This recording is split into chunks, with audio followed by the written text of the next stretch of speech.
నమస్కారం. Russia TV వార్తలకి స్వాగతం. నా పేరు మాధురి. వార్తల్లో ముందుగా హెడ్లైన్స్. పారిశ్రామిక లాజిస్టిక్ కారిడార్ ఏర్పాటు చేస్తాం. ఏపీ ముఖ్యమంత్రి చంద్రబాబు నాయుడు.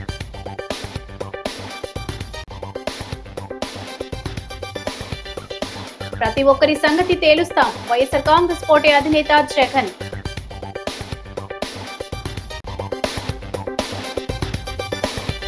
ముప్పు నివారణకు పూర్తి స్థాయిలో చర్యలు. Rajamahendravaram city MLA Adireddy Vasu.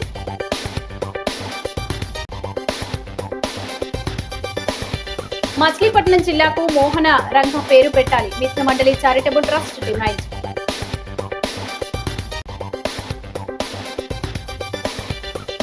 స్వచ్ఛంద సేవకులపై ఆంక్షలు సరికాదు. స్వర్ణాంధ్ర నిర్వాహకులు గుబ్బల రాంబాబు. ఇక డీటెయిల్స్ చూస్తే ఆంధ్రప్రదేశ్ తీర ప్రాంతంలోని కాకినాడ, మచిలీపట్నం, కృష్ణపట్నం పోర్టులను కలుపుతూ పారిశ్రామిక లాజిస్టిక్ కారిడార్ ఏర్పాటు చేస్తామని ముఖ్యమంత్రి చంద్రబాబు స్పష్టం చేశారు. ఈ పోర్టులను అనుసంధానంతో పాటు పోర్టులను సమీపాన ప్రపంచ శ్రేణి చమురు రిఫైనరీ ఏర్పాటు కానుందన్నారు. సింగపూర్లో 3వ రోజు పర్యటనలో భాగంగా ప్రతిష్టాత్మక జూరాంగ్ పెట్రో కెమికల్ ఐలాండ్ ను ముఖ్యమంత్రి చంద్రబాబు మంత్రుల బృందం సందర్శించింది. జూరాంగ్ ఐలాండ్లో సింగపూర్ సృష్టించిన సమీకృత పారిశ్రామిక ప్రాజెక్టు సహా ఇతర మౌలిక సదుపాయాలను ముఖ్యమంత్రి బృందం పరిశీలించింది. సముద్రాన్ని పూడ్చి నిర్మించిన దివిలో సమీకృత పెట్రో కెమికల్ ప్లాంట్, ఇంధన కేంద్రాన్ని సింగపూర్ ఏర్పాటు చేసింది. పెట్రో కెమికల్ ఐలాండ్ సందర్శనకు వచ్చిన ముఖ్యమంత్రి బృందానికి Surbana Jurong deputy director Teo Eng Kiat, chief executive Andy Lee మర్యాదపూర్వకంగా స్వాగతం పలికి జూరాంగ్ పెట్రోకెమికల్ కేంద్రాన్ని చూపించారు. వ్యూహాత్మకంగా ఈ కేంద్రం ఎంత కీలకమైన సేవల్ని అందిస్తుందన్న అంశాలను సీఎంకు వివరించారు. మంత్రులు Nara Lokesh, P Narayana, TG Bharat, AP ఉన్నతాధికారులు కూడా సందర్శించారు.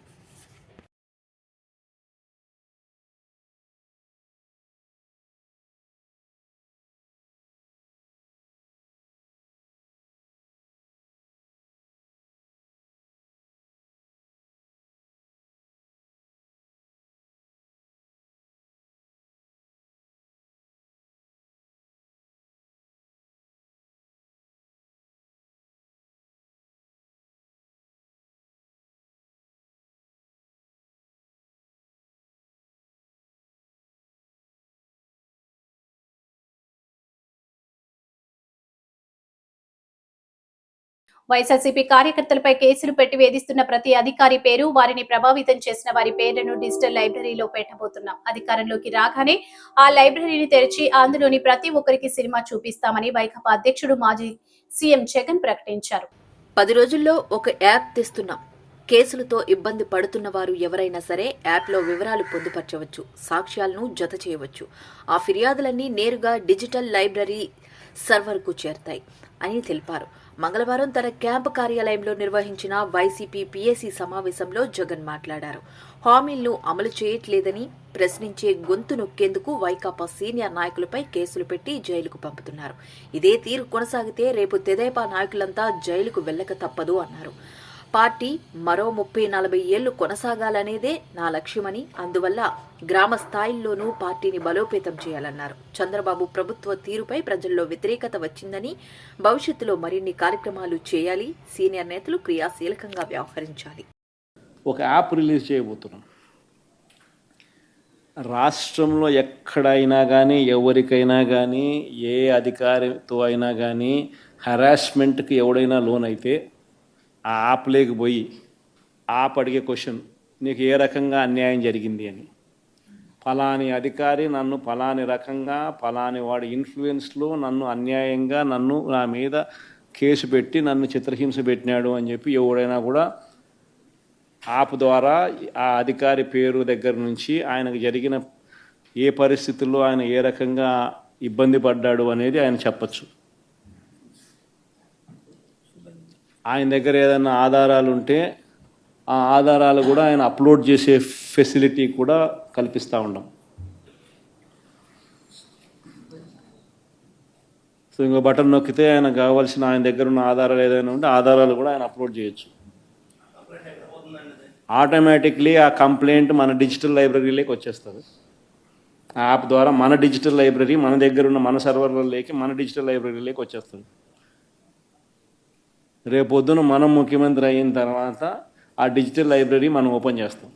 రేపొద్దున ఎవ్వరికి రాష్ట్రంలో ఏ కార్యకర్తకైనా ఎవరికైనా కూడా ఎటువంటి అన్యాయం జరిగినా, ఏ అధికారి వల్ల అన్యాయం జరిగినా, వాళ్ళ పేరు, ఏ రకంగా అన్యాయం చేసినాడు, ఎవరి ప్రోద్బలంతో అన్యాయం చేసినాడు, ప్లస్ నెక్స్ట్ బటన్, మీ దగ్గర ఏమైనా సాక్ష్యాలు ఏమైనా ఉంటే ఏమైనా అప్లోడ్ చేయాలనుకుంటే చేయండి.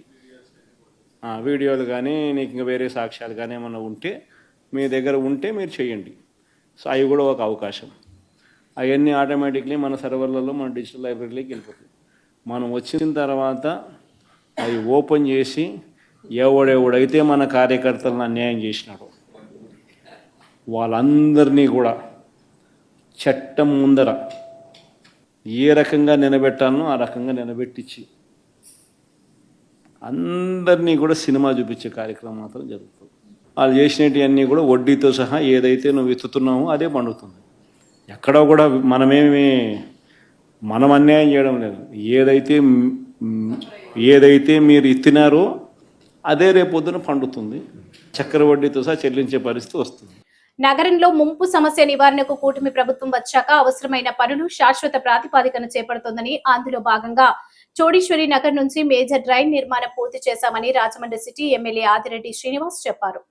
50వ డివిజన్ ఆర్డీఓ ఆఫీస్ దగ్గర కొత్త డ్రైనేజీ పనులను ఆయన పరిశీలించారు. ఆదిరెడ్డి మాట్లాడుతూ గత ప్రభుత్వం కలవట్టు కట్టినప్పటికీ మేజర్ డ్రైన్ లేకపోవడం వలన మురుగునీటి ప్రవాహం ఎక్కడికక్కడ ఆగిపోయేదని, దీనికి తోడు పైనుంచి వచ్చే నీటితో ఈ ప్రాంతం ముంపుగా మారిపోయిందని, అయినా గత ప్రభుత్వం పట్టించుకోలేదన్నారు. కూటమి ప్రభుత్వం వచ్చాక 1,62,00,000 రూపాయలు వెచ్చించి మేజర్ డ్రైన్ నిర్మాణం పూర్తి చేసుకోగలిగామని చెప్పారు. చౌడేశ్వర్ నగర్ నుంచి గ్లో గార్డెన్ వెనుక కలవట్టు మీదుగా Subrahmanyeswara Swamy temple RDO office వరకు ఇంటర్ కనెక్ట్ చేసుకుంటూ మేజర్ డ్రైన్ పూర్తి చేయడం వలన ముంపు తగ్గిందని తెలిపారు. టీడీపీ నాయకులు కాశీ నవీన్ కుమార్, మజ్జి రాంబాబు, ఉప్పులూరి జానకీరామయ్య, మరుకుర్తి రవి యాదవ్, చింతపల్లి నాని తదితరులు పాల్గొన్నారు.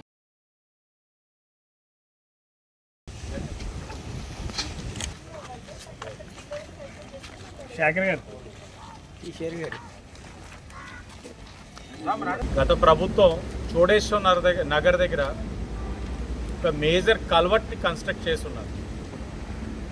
ఆ కల్వర్ట్కి జాయినింగ్ డ్రైనేజ్ సిస్టమ్ వచ్చి చాలా చిన్నగా ఉండడం వల్ల అంత ఫ్లో ఒకసారి డ్రైనేజ్ సిస్టమ్ తీసుకోలేకపోతా ఉన్నప్పుడు మనం అనేక సందర్భాల్లో చెప్పాం, మేజర్ డ్రైన్ ఒకటి కట్టాలి, కట్టకపోతే పైనుంచి వచ్చే వాటర్ అంతా కూడా ముంపు ప్రాంతం కింద తయారైపోతా ఉందని అనేక సందర్భాల్లో చెప్పినా కూడా పట్టించుకునే పరిస్థితి లేవు.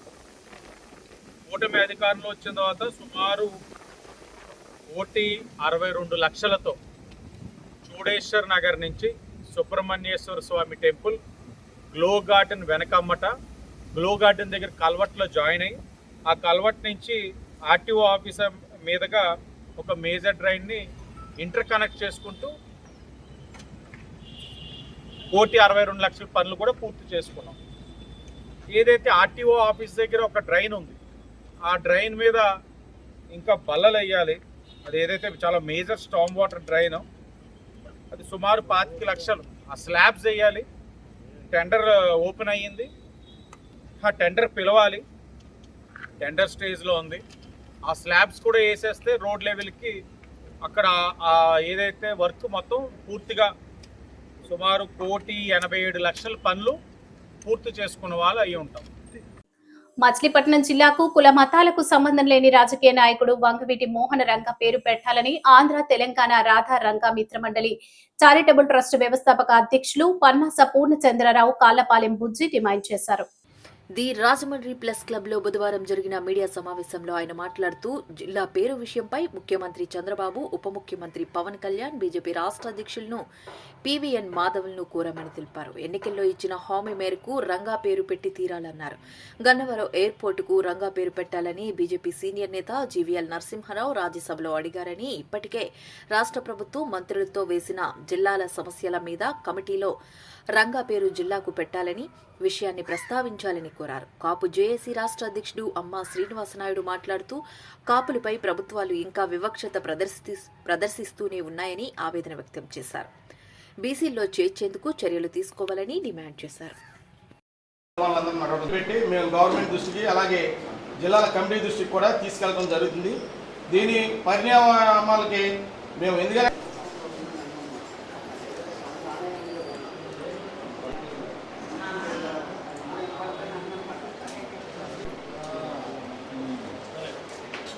సీఎం చంద్రబాబు నాయుడు గారిని కూడా కలవడం జరిగింది. మనకి హామీ ఇవ్వడం జరిగింది, రంగా గారి పేరుని తప్పకుండా ఒక జిల్లాకు పెడతానని. అంటే ఇప్పుడు ఒక 1 వీక్ బ్యాక్ జిల్లాల పునర్విభజన కమిటీ అని ఒక 6 మినిస్టర్లను కలిపి కమిటీ కూడా వేయడం జరిగింది. కాబట్టి ఆ కమిటీ దృష్టికి మీ మీడియా ద్వారా మేము ఆ కమిటీ దృష్టికి కానీ అలాగే ప్రభుత్వం దృష్టికి కానీ తీసుకెళ్లాలనే ఉద్దేశంతోనూ ఈ సమావేశం ఏర్పాటు చేయడం జరిగింది. అలాగే ముఖ్యంగా మా డిమాండ్స్ ఏంటంటే, మేము ఫస్ట్ నుంచి చెప్తున్నాం, ఒక జిల్లాకి వంగవీటి మోహన్ రంగా గారి పేరు పెట్టాలి. అలాగే దళిత ముద్దుబిడ్డ దామోదర సంజయ్ గారు గతంలో ఆయన ముఖ్యమంత్రిగా చేయడం జరిగింది. ఆయన పేరు కూడా మేము ఫస్ట్ నుంచి కర్నూలు జిల్లాకి పెట్టాలని కోరటం జరిగింది. ఆయన పేరు కూడా కర్నూలు జిల్లాకి పెట్టాలి. అలాగే రంగా గారి పేరున మాకు అమరావతిలో మాకు గవర్నమెంటు విగ్రహాలు కట్టించక్కర్లేదు, మాకేం చేయక్కర్లేదు.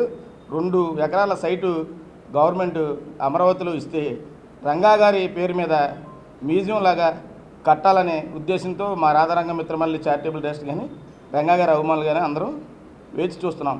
కృష్ణా జిల్లాకు ఆల్రెడీ ఎన్టీఆర్ గారి పేరు పెట్టారు కాబట్టి మచిలీపట్నం జిల్లా ఉంది ఖాళీగా. మచిలీపట్నం జిల్లాలో కాటూరు అనే గ్రామంలో రంగా గారు జన్మించడం జరిగింది. ఆ మచిలీపట్నం జిల్లాకైనా సరే వంగవీటి మోహన్ రంగా గారి పేరు పెట్టాలని మా ఆశయం, ఆకాంక్ష, అభిలాష. కాబట్టి చంద్రబాబు నాయుడు గారు అలాగే పవన్ కళ్యాణ్ గారు, మాధవ్ గారు మీరు ఈ దృష్టిలో పెట్టుకుని ఎట్టి పరిస్థితుల్లో రంగా గారి పేరు పెట్టాలని కోరుతున్నాం.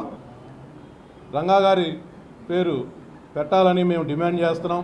అంతకుముందు కూడా ప్రతి ఎంఆర్ఓ ఆఫీస్ రాజమహేంద్రవరం కేంద్రంగా స్వర్ణాంధ్ర సేవ సంస్థ గత 27 సంవత్సరాలుగా స్వచ్ఛందంగా సేవలందిస్తూ అవసరార్థుల నిరాశ్రయుల అవసరాలను వారి ఆకలిని తీర్చి పునరావాస కేంద్రాలకు తరలిస్తూ సామాజిక సేవలో ఉందని ఆ సంస్థ నిర్వాహకులు లయన్ డాక్టర్ గుబ్బల రాంబాబు అన్నారు.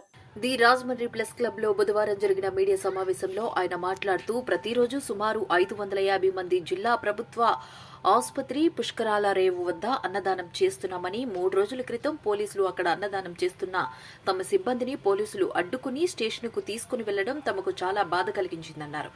ఎన్నో వ్యయ ప్రయాసాలు కోచి దాతల సహకారంతో నిరంతరాయంగా ఏళ్ల తరబడి జరుగుతున్న ఈ కార్యక్రమాన్ని ప్రోత్సహించకపోయినా పర్వాలేదు, కానీ అడ్డుకునే ప్రయత్నం మాత్రం చేయవద్దని అధికార యంత్రాంగాన్ని కోరారు. చైల్డ్ ఫ్రెండ్లీ సిటీ అధ్యక్షుడు అమీర్ పాషా, సోషల్ వర్కర్ కృష్ణ చైతన్య మాట్లాడుతూ ఇలా అన్నదానం చేస్తున్న సామాజిక సేవకులను అడ్డుకుంటే ఇకపై ఎవరు ముందుకు వచ్చి పరిస్థితులు ఉండవన్నారు. హెల్పింగ్ హ్యాండ్స్ నిర్వాహకుడు అనూప్ జైన్, స్వర్ణాంధ్ర వాలంటీర్ హరికృష్ణ తదితరులు పాల్గొన్నారు. పోలీసు వారు మన భోజనం వడ్డిస్తున్నటువంటి వ్యాన్ అక్కడ తీసేయమని చెప్పి అక్కడ పెట్టొద్దని చెప్పడం, అలాగే అక్కడ వడ్డిస్తున్న కుర్రాళ్ళ స్టేషన్ వరకు తీసుకెళ్ళి వాళ్ళ ఫోటోలు తీసుకుని అడ్రస్లు తీసుకుని వాళ్ళని పరుషంగా మందలించడం అనేది, ఇన్ని సంవత్సరాలు 33 సంవత్సరాలు రాజమండ్రిలో నివాసం ఉంటున్నాను. ఒక గౌరవప్రదమైన సంస్థలో నెలకు 2 లక్షల రూపాయలు వచ్చే ఉద్యోగం చేసి 2 పీజీలు చేసి ఈ సమాజం కోసం ఉద్యోగాన్ని కూడా త్యాగం చేసి నేను ఈ సేవలో ఉన్నానని మీ ద్వారా నేను సమాజానికి తెలియజేస్తూ, ఇది ఒక అవమానకరం మనస్తాపం చెందే సంఘటనగా నేను భావిస్తున్నాను. పోలీసులు కానీ అధికారులు కానీ సేవ చేసేందుకు అడ్డంకులు సృష్టించొద్దు అనేది మా వాదన.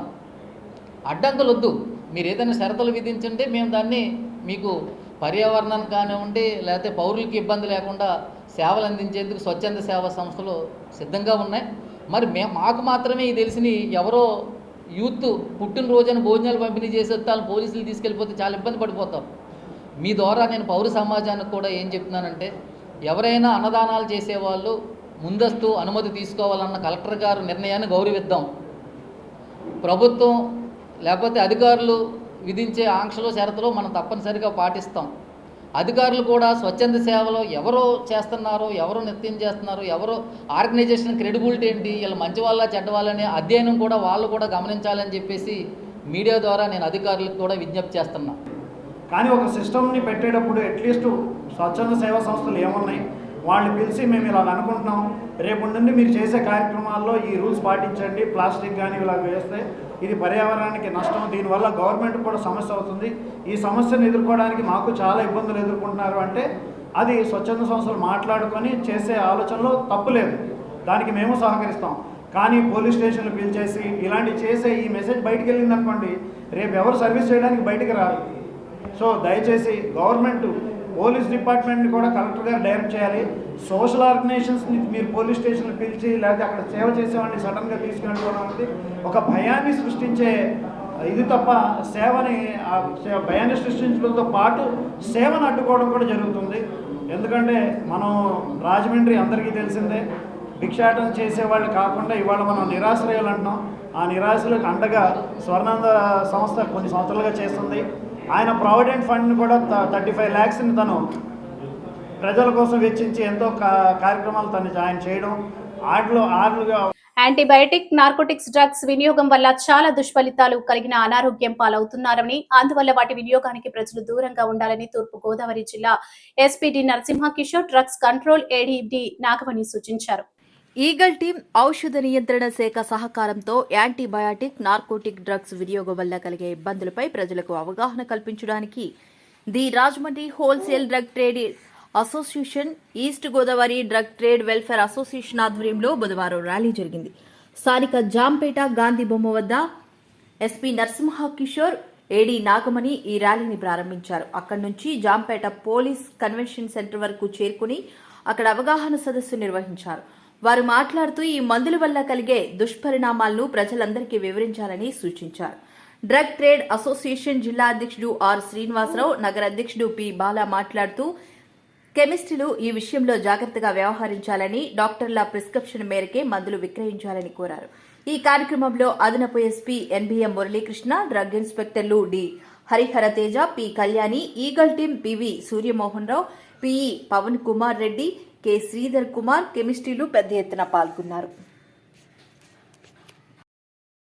కల్పించేటటువంటి అవేర్నెస్ క్యాంపెయినింగ్లో అర్థం చేసుకొని మెడికల్ షాప్స్లో ఎక్కువ మోతాదులో మందులు కొనేవారు ఎవరైనా ఉంటే 2-3 షాపులకి వెళ్ళి కలెక్ట్ చేసుకుంటారు. సో అలాంటి వాళ్ళు ఎవరైనా ఉంటే వారు పోలీస్కి చెప్పొచ్చు, అలాగే వాళ్ళకి అవేర్నెస్ కల్పించి డీఅడిక్షన్ సెంటర్స్లో కూడా చేయొచ్చు. అలాగే గాంజా మీద కూడా ఇప్పుడు మన రాజమండ్రిలో డీజీపీ గారి కాల్ మేరకి రీవిజిట్ చేస్తున్నాం. అంటే మన పోలీస్ స్టేషన్ ఏరియాలో గాంజా వాడేవారు, అలాగే అమ్మేవారు, పెడ్లర్స్ మీద ఇటీవల కాలంలో ఈ నెలలోనే ఒక 40-50 మందిని అరెస్ట్ చేశాము. వారి మీద పిట్ ఎన్డీపీఎస్ అని ఒక యాక్ట్ ఉంది, లైక్ పీడీ యాక్ట్. 1 year పాటు జైల్లో ఉంటారు. మోర్ దాన్ 2 కేసెస్లో కానీ ఇన్వాల్వ్ అయి ఉంటే వాళ్ళని ఖచ్చితంగా సమాజంలో వాళ్ళు ఏం చేస్తున్నారు వాళ్ళ కంట్రోల్ ఉండదు. కాబట్టి will keep them in jail. కాబట్టి we warn all the people not to use drugs. నేను మా chemist and druggist association east Godavari వాళ్ళని కోరేది ఏంటంటే, కంపల్సరీగా ఈ యాంటీబయాటిక్స్ అనేది డాక్టర్ ప్రిస్క్రిప్షన్ మేరకు మాత్రమే అమ్మాలి, బిల్లుతోనే అమ్మాలని. అలాగే ఎన్ఆర్ఎక్స్ మెడిసిన్స్ అంటే ఇప్పుడు ఆల్ప్రజోలం, పెంటాజోసిన్, మార్ఫిన్, కొడిన్, పెథడిన్, ఈ మెడిసిన్స్ అన్నీ కూడా మత్తు కలిగించే పదార్థాలు. ఇవి హ్యాబిట్ ఫార్మింగ్ డ్రగ్స్. ఇవి కంపల్సరీగా డాక్టర్ ప్రిస్క్రిప్షన్ మేరకు మాత్రమే అమ్మాలి. అలాగే ప్రిస్క్రిప్షన్ కూడా లేటెస్ట్దా పాతదా అనేది కూడా చెక్ చేసుకోవాలి. అంటే ఈ మెడిసిన్ తక్కువ కాస్ట్కి దొరకడం, తర్వాత ఇది ఆల్కహాల్ ప్రొడ్యూస్ చేసేటువంటి సేమ్ ఎఫెక్ట్ అంటే మత్తును కలిగించే స్వభావం ఉండడం వల్ల యువత ఎక్కువగా వీటి బారిన పడి వాళ్ళ హెల్త్ని పాడు చేసుకుంటున్నారు. కాబట్టి దాన్ని కంట్రోల్ చేయడానికి ఈ మెడిసిన్స్ అనేది కంపల్సరీ డాక్టర్ ప్రిస్క్రిప్షన్ మీద మాత్రమే అమ్మాలి, అవసరం మేరకు మాత్రమే అమ్మాలి. ఆ రికార్డ్స్ని జాగ్రత్తగా 2 years సేవ్ చేయాలి. వాడికి ఒక రోజుకి అహం పెరిగిపోతుంది, నేను గొప్ప అని. మీ అమ్మ నాన్న లేకపోతే మీరు లేరు, నేను లేను మా అమ్మ నాన్నగారు. ఈ కాన్సెప్ట్ ముందు చెప్పాలి. వాళ్ళు చిన్నప్పటి నుంచి కని పెంచితేనే ఇప్పుడు వచ్చాం, ఇవాళ ఈ స్టేజ్లో ఉన్నాం. వాళ్ళని కాదని, గురువులు కాదని, ఎవరిని కాదని మనం తోచుకుని వెళ్ళిపోతే వ్యవస్థలో చాలా ఇబ్బందులు పడతారు. అట్లాంటి ఇబ్బందులు పడిన వాళ్ళందరూ ఇదే రాజమండ్రి సీజైల్లో ఉన్నాం. ఎన్నో రకాల కనెక్షన్లు తప్పులు చేసి కోర్టు ద్వారా శిక్షలు పొంది, అలాగే మనం మన పిల్లల్ని కూర్చోబెట్టి మాట్లాడడం, వ్యవస్థ మీద మనం వాళ్ళకి పాఠాలు చెప్పడం, అవి చిన్న చిన్న విషయాలైనా సరే 1-2 సార్లు చెప్పండి. నెలకి కనీసం 2 సార్లు 3 సార్లు మీరు కూర్చుని మాట్లాడండి.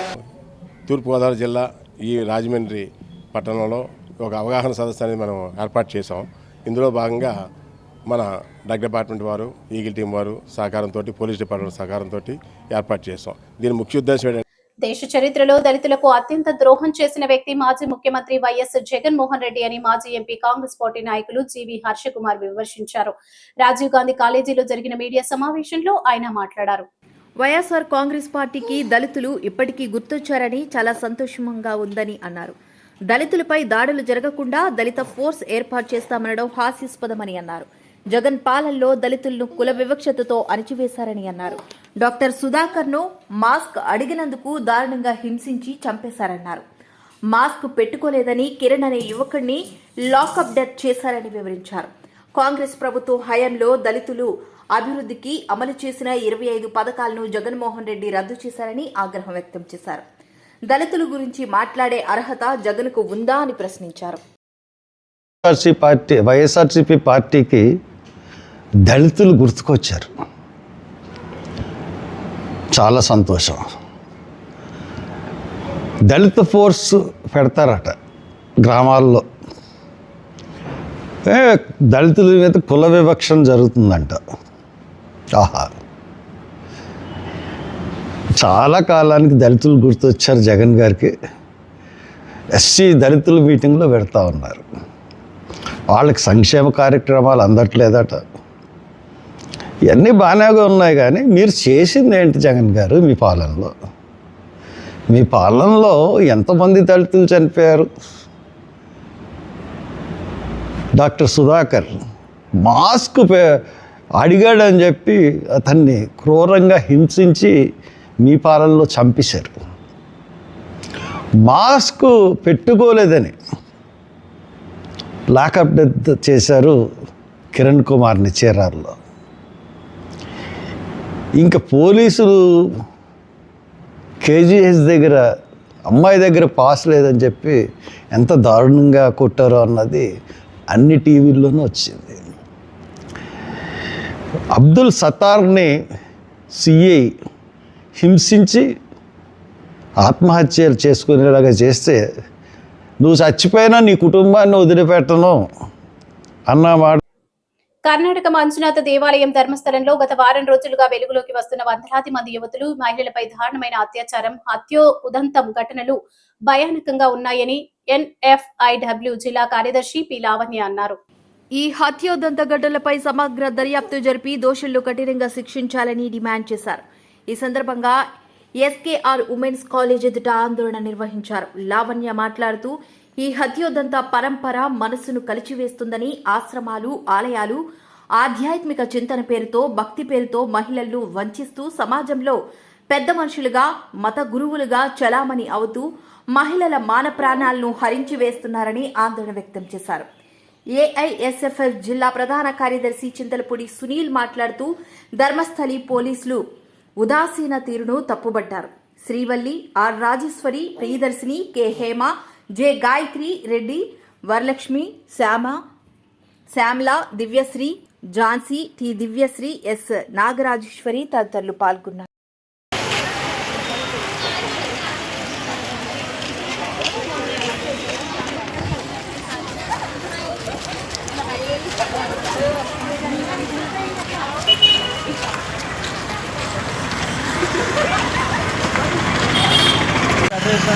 ASF అఖిల భారత మహిళా సమైక్య NFIW ఆధ్వర్యంలో ఈరోజు నిరసన కార్యక్రమం అటెండ్ చేయడం జరుగుతుంది.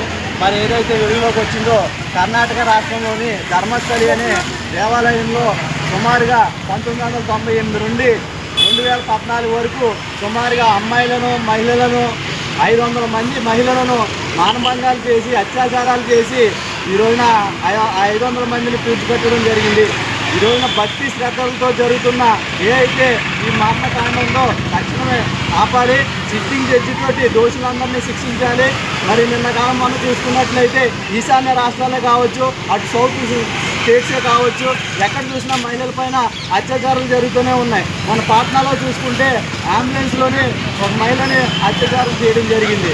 ఎక్కడ దాకా ఎందుకు కడపలోని మైనర్ బాలిక ఇంటర్ చదువుతున్న మైనర్ బాలికను అతి పూర్వంగా చంపేసి పూడ్చిపెట్టడం జరిగింది. ఇటువంటి దారుణాలు మతోన్మాద శక్తులు కనబడతలేదా? మతోన్మాదం పేరుపోయి ఇవాళ మహిళల పైన ఇటువంటి దాడులు జరుగుతుంటే కేంద్ర రాష్ట్ర ప్రభుత్వాలు సుపరిపాలన తొలి అడుగు కార్యక్రమంలో భాగంగా స్థానిక శాసనసభ్యులు గోరంట్ల బుచ్చయ్య చౌదరి ఆదేశానుసారం ధవళేశ్వరంలో గ్రామ టీడీపీ అధ్యక్షులు పాండూరి అప్పారావు, ప్రధాన కార్యదర్శి పుక్కల రాజు ఆధ్వర్యంలో మత్స్యేటి ప్రసాద్ పర్యటించారు.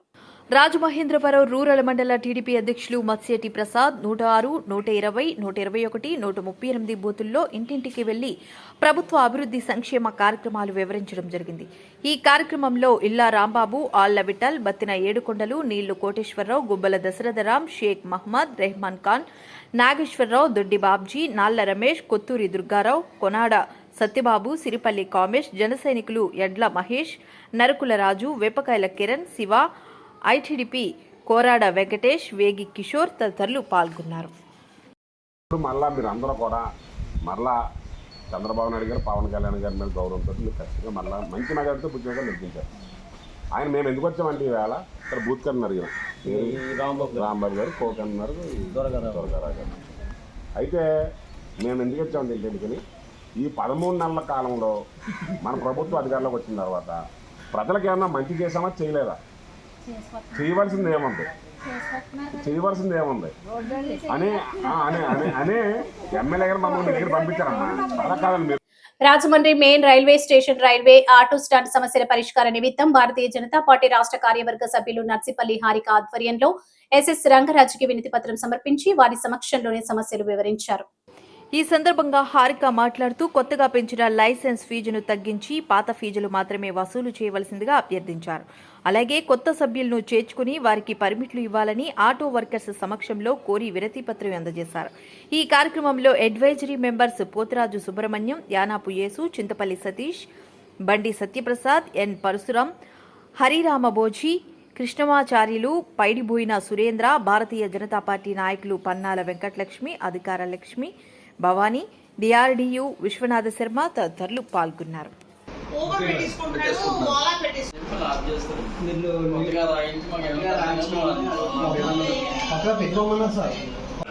ఏంటంటే ముందు కార్ పార్కింగ్ అలాట్ చేశారు, అందరూ పెట్టారనుకోండి, వాళ్ళకి చేస్తారు. వాళ్ళ ఆవరేజ్ గా డబ్బులు కట్టి కార్ పార్కింగ్ కోసం కట్టి మీరు ఇందులో ఆటో పెట్టి ప్యాసింజర్ రావడం ఫోన్ తీసుకుని ఎలా చూసుకుంటా వచ్చి ఆ ఊబర్ ఓలా బుక్ చేసుకొని ఈ వార్తలు ఎంతటితో సమాప్తం. నమస్కారం.